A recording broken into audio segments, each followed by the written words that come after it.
Un fleuve qui vous semble sans fin. Des îles qui vous taquinent le regard, jumelées à de magnifiques plaines à l'horizon. Voici les paysages que vous offre le village de Kamouraska. Ici et là, quelques filets de pêche à anguilles accrochés au long du littoral rappellent le lien étroit qu'entretient le village avec le fleuve Saint-Laurent. Le patrimoine architectural de Kamouraska est d'une richesse renversante. Et si vous cherchez où l'on trouve les plus beaux couchers de soleil, ne cherchez plus. C'est à Kamouraska qu'ils se cachent.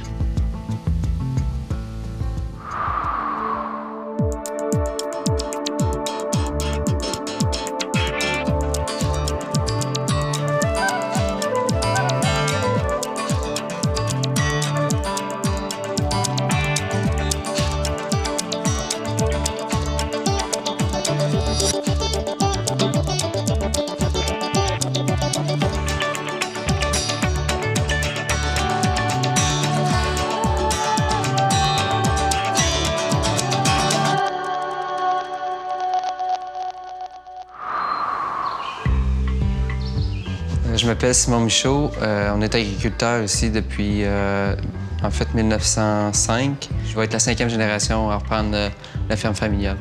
Je m'appelle Madeleine Michaud-Bossé. Je suis née ici à Kamouraska, puis je demeure encore dans la même maison où je suis née. Bon, c'est ça, la première chose que je vais dire, c'est le paysage agricole qui nous entoure de partout, là, soit à l'est comme à l'ouest.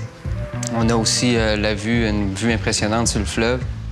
L'étendue d'eau qu'on a en avant de nous autres, on appelait ça la mer quand on était jeunes, parce que c'est beaucoup plus large qu'un fleuve.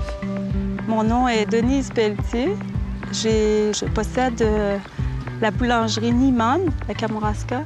J'ai grandi plutôt le long du littoral. Tous les dimanches, nos parents nous amenaient voir le fleuve. Alors, j'ai grandi avec le fleuve dans les veines, quoi.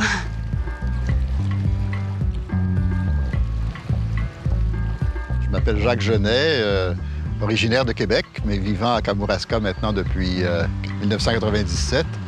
C'est essentiellement un village de promontoire, je dirais, sur le fleuve Saint-Laurent. Hein. Il y a des maisons qui datent la plupart du temps à partir de 1800 jusqu'à les années 1915-1920. À tous les soirs que le bon Dieu amène puis qu'il fait beau, je prends ma marche, je fais la longueur du village. Tout ce que je peux vous dire, c'est que je m'ennuie pas à Kamouraska.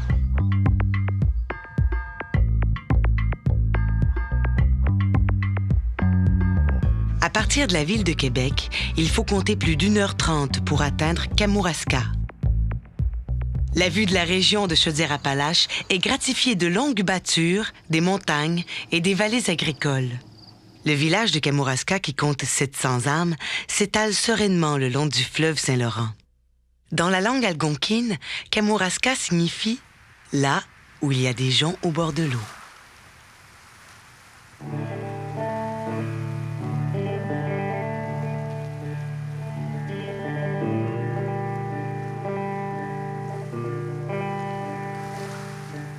Nous sommes ici sur le site du berceau de Kamouraska, le premier endroit où les colons se sont installés à la fin du 17e siècle et au début du 18e siècle, avec la construction d'une première chapelle en 1709. Cet endroit-là est à quelques kilomètres à l'est du site actuel de Kamouraska, près de la rivière Kamouraska. C'est une zone plutôt basse et à la fin du 18e siècle, la communauté qui était ici a trouvé que l'endroit n'était pas propice à l'établissement permanent du noyau villageois. On l'a donc transféré un petit peu plus loin. Aujourd'hui, sur le site du premier noyau de peuplement, c'est-à-dire le berceau de Kamouraska, il ne reste plus rien, c'est-à-dire plus aucune maison, plus aucun vestige construit. On a simplement érigé sur place un monument commémoratif avec quelques aménagements très simples autour.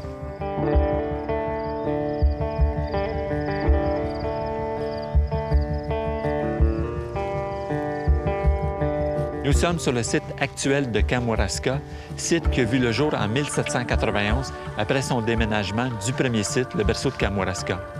Ce site présentait divers avantages, dont le fait qu'il était plus en hauteur. Et d'ailleurs, le village est situé sur 2 niveaux.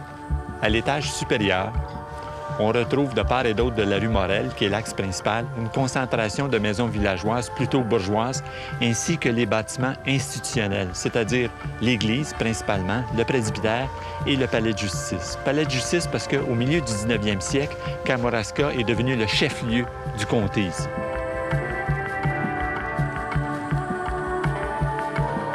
Au niveau inférieur du village, on retrouve un petit secteur résidentiel qui est adjacent au quai. Ça évoque un petit peu un bourg à cause d'un entrecroisement de quelques petites rues. Sur le plan de l'architecture, on retrouve des cottages du milieu 19e siècle, notamment, résidences permanentes, mais aussi plusieurs petites maisons de villégiature, ce qui s'explique en fait par la proximité du fleuve. Kamouraska est un beau village pour de nombreuses raisons.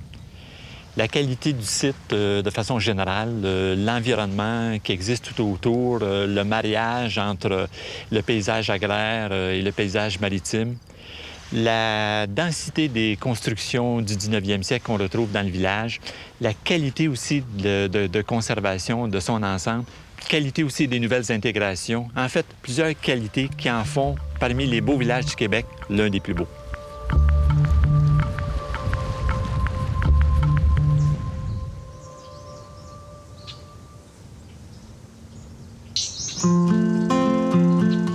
Je m'appelle Cécile Pelletier. Je suis à Kamouraska depuis 63 ans. Qu'est-ce que j'ai aimé ici, moi? J'ai élevé mes enfants tranquilles, chez moi. J'ai élevé 7 enfants ici. Les enfants s'amusaient sur la rivière avec leur chaloupe, puis allaient à la pêche, ils faisaient de tout. Ils s'amusaient sur la rivière, chez nous. Ce moulin-là, ça date de 200 ans. Puis actuellement, on est rendu à la 4e génération des paradis. On a réussi à l'entretenir du mieux qu'on pouvait, là, tu sais. Parce qu'il nous coûte très cher par les réparations puis tout. Mais il faut y tenir. Je vais faire des visites là, à ceux qui sont intéressés à venir le voir. Depuis 1977. Pour moudre un 100 livres de grains, là, c'est une mouture qui valait 15 cents. Puis pour moudre un 1000 livres, c'était un demi-minot qui valait 1,5 pièce. Dans les années 1935, 40, tu sais. Je ne suis pas obligée de le faire, mais j'aime le monde, puis ça me donne de la vie, moi, tu sais, ça me rajeunit. C'est ma vie qui me revient. Tu sais, à toutes les fois, je le fais visiter, je l'explique. C'est ma vie là, qui revient à moi, là, tu sais. Regardez ça ici, c'est un pilon. C'est un pilon pour écraser les patates, pour les cochons, pour les porcs. On faisait cuire les petites patates là, dans un chaudron. Puis quand la patate était cuite, là, ben, il l'écrasait. Vous appelez ça comment? On appelle ça une boîte à cochon. Un héritage, vous savez qu'est-ce que c'est, hein? Un héritage de nos ancêtres, là, on y tient encore plus. Parce qu'on sait que nos ancêtres ont vécu là. Hein? Moi, ici, j'ai élevé 6 enfants. Mais ma belle-mère, par exemple, elle avait 14 enfants ici. 14 enfants? Pas d'électricité, rien. T'sais? Je dis que c'était quelque chose. Hein, c'était comme ça dans le temps. On ne pouvait pas demander plus que ça. Il n'y avait pas d'autre chose. Jusqu'à temps que je vais être capable de faire ce que je fais là, je vais le faire. Mais je ne suis plus capable, ben là, on verra. L'avenir nous dira. Le Moulin Paradis est un magnifique bâtiment. Mais il n'est pas le seul témoin de l'histoire de Kamouraska. Kamouraska, à partir de 1849, est le chef-lieu des comtés de Rimouski et de Kamouraska, ce qui explique aujourd'hui la présence d'un ancien palais de justice. L'édifice est une construction de 1888 et son style est quelque peu hybride parce que si on le regarde avec un peu d'attention, on se rend compte qu'il y a comme 2 styles architecturaux qui sont carrément mélangés à cause de son toit, l'esprit Second Empire, et à cause de la présence de contreforts à l'extérieur, de créneaux et de petites tours. On y voit aussi une influence médiévale. Aujourd'hui, le palais de justice n'a plus sa vocation ancienne puisque le siège de la Cour de justice a été transféré à Rivière-du-Loup. Par contre, l'édifice témoigne d'un bel effort de recyclage puisqu'il abrite aujourd'hui un centre d'art et d'histoire et qu'il a conservé son intégrité de 1888.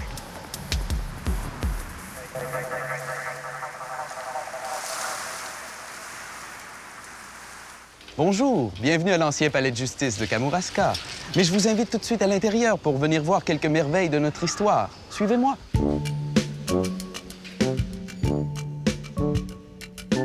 Alors, on se trouve présentement dans la salle du greffier. Cette salle-là était utilisée pour entreposer tous les documents qui avaient rapport à l'histoire juridique de Kamouraska. Et vous avez juste ici la voûte qui servait à la conservation de toutes les transactions. Cette voûte est un peu spéciale parce qu'on y retrouve une fenêtre. Mais la fenêtre est fort pratique pour pouvoir consulter les documents durant le jour sans avoir à apporter une chandelle ou une lampe à l'huile qui pourrait très bien occasionner des dégâts dévastateurs pour la conservation de données. L'ancien palais de justice de Kamouraska est l'un des bijoux architecturaux du village. S'il est maintenant cité monument historique par la municipalité de Kamouraska, c'est en grande partie grâce aux efforts de Guy Drapeau. Pour ce retraité ayant établi ses pénates à Kamouraska, il était primordial de sauver cet édifice qui se détériorait un peu plus chaque jour. Les toits coulaient, l'eau s'infiltrait dans les murs. On se retrouvait avec des morceaux de plafond qui nous tombaient presque sur la tête.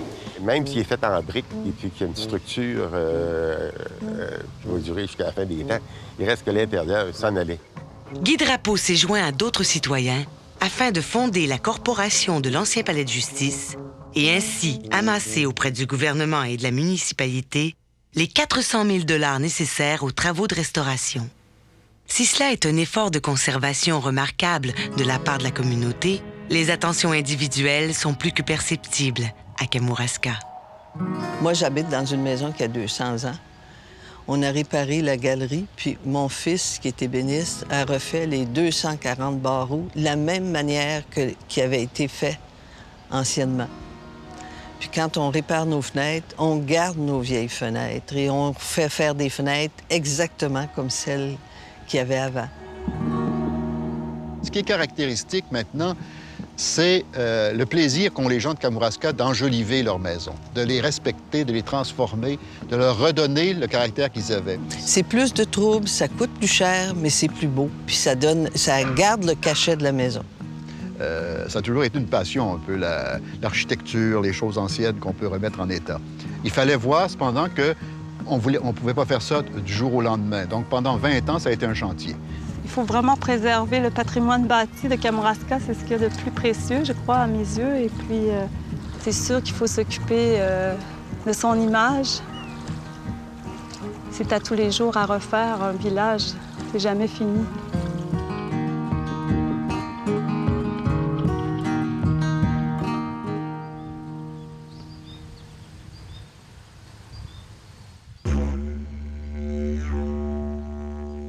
Au début et au milieu du 19e siècle, Kamouraska est considéré comme un endroit assez bourgeois. Et effectivement, la population qu'on y trouve est une population constituée de marchands, de commerçants et d'hommes publics. Ce caractère bourgeois se traduit au niveau de l'architecture par une abondance de grosses maisons assez cossues, avec de grandes dimensions et souvent des maisons assez allongées. Et cette architecture-là, qui est une architecture plutôt d'esprit, disons, néoclassique, est bien le reflet de la société canadienne-française bourgeoise qu'on retrouve ici. La maison qu'on voit derrière moi est surnommée la maison au volet bleu. Elle a été construite à la fin du 18e siècle par un marchand. C'est un bel exemple de maison bourgeoise. On remarquera son décor architectural, principalement autour de la porte principale, qui est un décor essentiellement néoclassique. On remarquera évidemment ces volets bleus qui sont distribués de part et d'autre de chacune des ouvertures et sa longueur aussi qui est assez importante. La Villa Saint-Louis est une autre des maisons remarquables de Kamouraska. Ce qu'il faut noter dans cette maison, évidemment, encore une fois, c'est son côté bourgeois, c'est sa dimension, une maison particulièrement allongée. Et la maison, même si elle a été construite en 1819, a été transformée par la suite on pense à la fin du 9e siècle, puisqu'elle a aujourd'hui un toit brisé, propre au style Second Empire, et ce toit avait l'avantage de fournir plus d'espace d'occupation intérieure. Fait intéressant à propos de cette maison, Adolphe Basile Routier, qui a composé les paroles de l'hymne au Canada, a occupé cette maison pendant plusieurs années.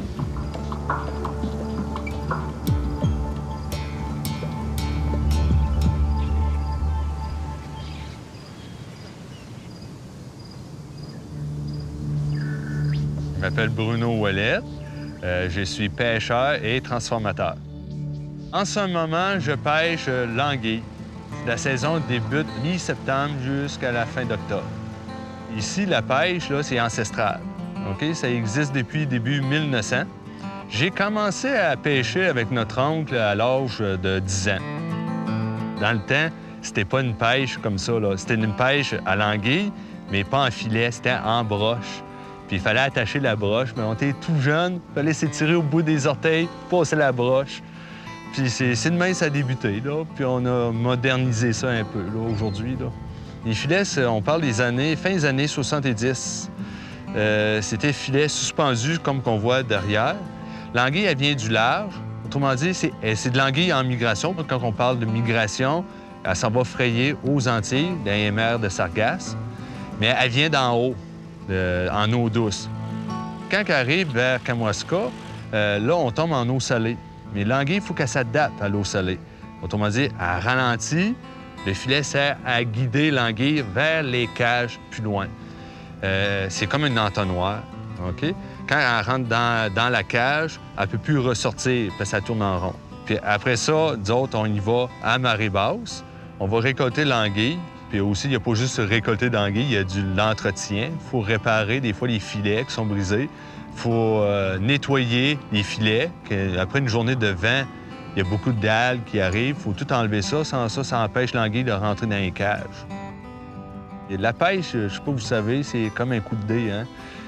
C'est la nature, puis tant mieux s'il y en a une marée, puis s'il n'y a pas l'autre marée, c'est pas grave, on va se reprendre.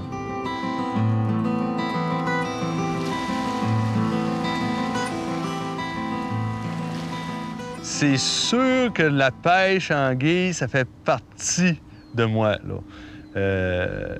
Pas pêcher, là, je sais pas, là. Il me semble qu'il manquerait de quoi, là. C'est une tradition, hein. J'ai toujours vécu dans la pêche. C'est comme une drogue. C'est physique, c'est dur, c'est froid. C'est froid, c'est l'automne. Mais c'est pas grave. On travaille assez, qu'on se réchauffe, on gèle pas. Ce que j'aime beaucoup dans la pêche, c'est l'effort, puis l'effort qu'on y met et que ça nous rapporte à l'autre bout, là. Puis c'est surtout la nature, à plein air, là. Pas être encabané. C'est sûr qu'en étant pêcheur, c'est plus difficile de gagner sa vie maintenant qu'autrefois. Si on recule avant les années 90, il y avait de l'anguille en abondance. Là, aujourd'hui, il y a moins d'anguilles, il y a moins il y a moins de pêcheurs aussi, là.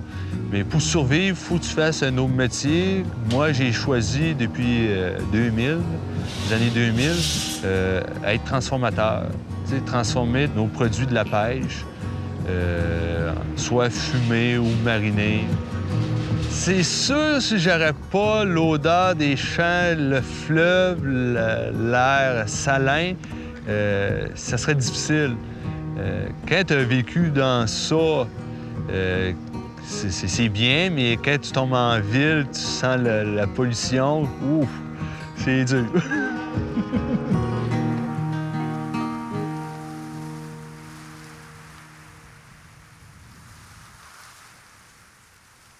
Nous sommes actuellement à l'une des extrémités du village de Kamouraska, à un endroit où se rencontrent précisément le milieu agricole et le milieu maritime. La prairie marine, c'est un grand espace qui correspond en réalité à la bâture et qui est créé par une très faible dénivellation ici à Kamouraska. Et cette prairie marine a été exploitée dès le début du régime français parce que les agriculteurs, ici, ont décidé évidemment de l'utiliser, de l'exploiter, et ils l'ont utilisé comme pâturage, de sorte que les animaux pouvaient y brouter. Nous sommes actuellement sur une digue qui fait partie intégrante du système des aboiteaux. La question des aboiteaux a surgi ici à la fin du 19e siècle, quand les agriculteurs ont voulu empiéter un peu sur la prairie marine pour augmenter l'espace agricole. Et la façon dont on a procédé, c'était de construire une sorte de digue à proximité de la prairie marine, digue qui a pour tâche, en fait, d'isoler la partie agricole de l'eau salée. La digue de l'Aboiteau est percée de petits canaux, eux-mêmes fermés par un système de trappes. Et les trappes fonctionnent ainsi, c'est-à-dire qu'elles permettent à l'eau qui s'accumule dans la prairie cultivée de s'écouler vers la mer. Par contre, l'inverse est impossible. La trappe se ferme lorsque l'eau salée risque d'envahir l'espace cultivé. Il est intéressant de noter qu'aujourd'hui, l'espace conquis cultivable par les aboiteaux représente environ 8 du total de la superficie cultivée. Dès 1701, on a commencé à faire la pêche au marsouin. On s'est intéressé par la suite très rapidement à l'esturgeon et à l'anguille. Aujourd'hui, il ne reste plus grand-chose de ces pratiques traditionnelles. Seules les fascines qu'on observe sur le bord de l'eau témoignent de la persistance de la pêche à l'anguille.